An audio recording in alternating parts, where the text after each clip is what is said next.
sesaknya nafas berat bagi sekelilingku, terbawa arus melodi nasinya,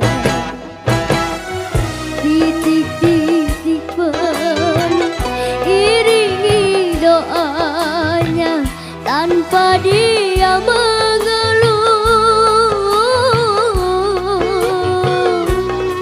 Si kecil tak kunjung jadi besar apabila ada orang berbagi rasa, bagaikan tetes embun penyejuk jiwa.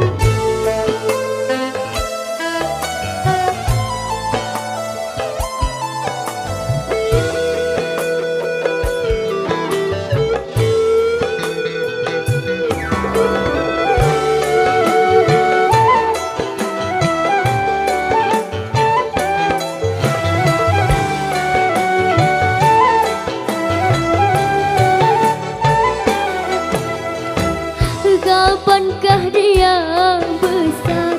Kapankah dia bahagia? Kapankah dunia jadi miliknya?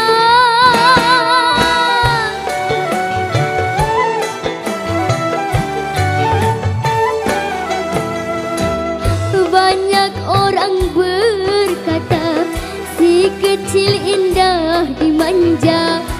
Wahai tangan lembut mulia, angkatlah dirinya.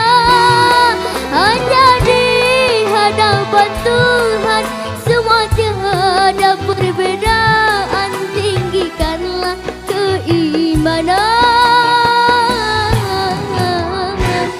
Insyaallah, insyaallah, insyaallah.